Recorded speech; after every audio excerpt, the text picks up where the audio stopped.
Welcome back.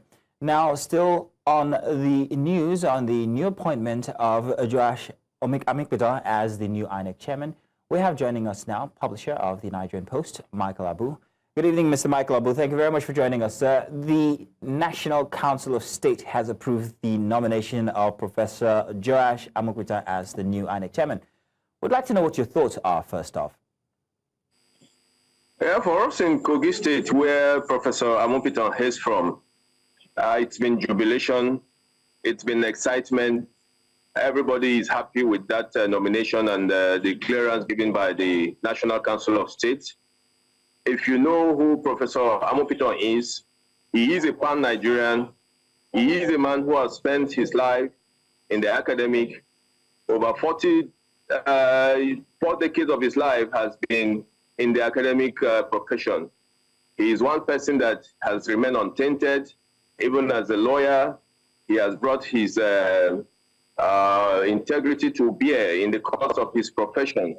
One only hopes that with this appointment, he will assume the office of the INEC chairman of Nigeria and then see how he can clear the urgent table, because a lot of Nigerians have lost hope in the independent National Electoral Commission. As I speak with you, quite a number of Nigerians are saying they will not be going out to exercise their franchise in the 2027 election.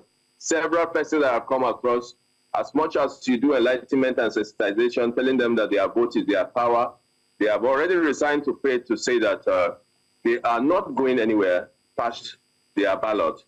But we are hoping that with this new appointment, for a man who is apolitical, he has never been a member of any political party, he has been lawyer of repute, a senior advocate of Nigeria. I am thinking that that will also serve as an impetus for Nigeria to build trust once again in the independent National Electoral Commission and see how he can reform the electoral system. Of course, you and I know that having come out of the 2023 election, one would have expected that looking at the pitfalls of that election, by now the processes to reform the electoral processes would have started. We have only from now till February.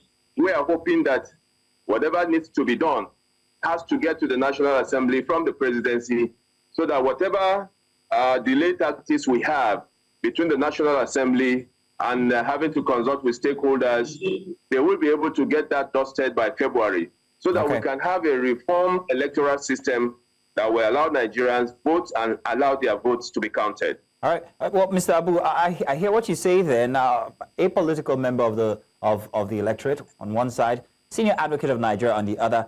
But how does that, especially his legal background, influence his suitability for overseeing a body like INEC? Don't you think that he would need the experience from perhaps maybe being in politics from before now?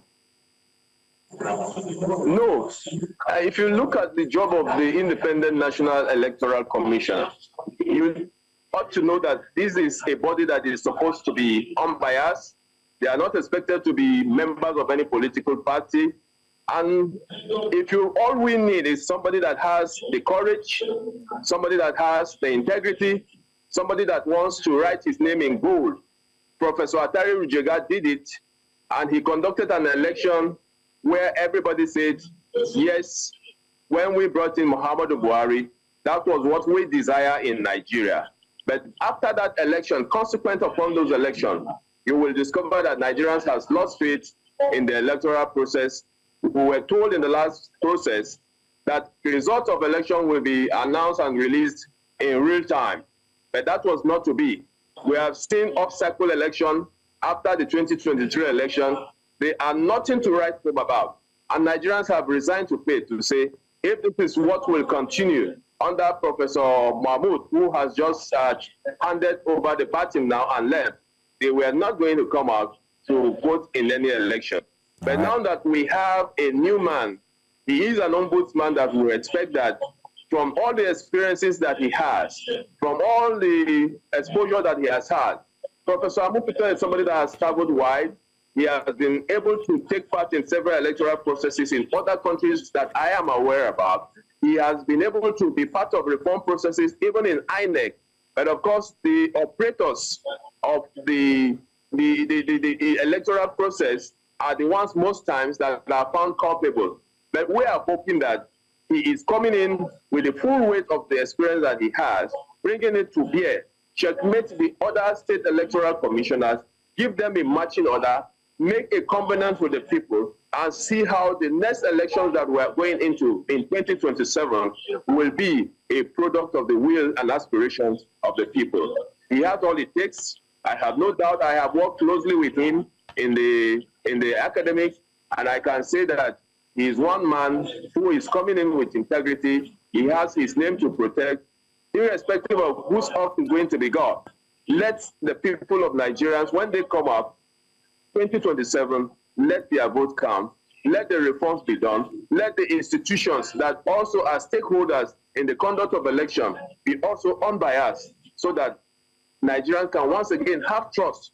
If we fail in 2027 in conducting a free and credible election that will make Nigerians see the leader they produce as a product of their decision, then it means that this country is going to be doomed politically for a long time to come. Mr. Michael Abu, thank you very much for being with us this evening to give us your 2 cents on the matter. Thank you very much.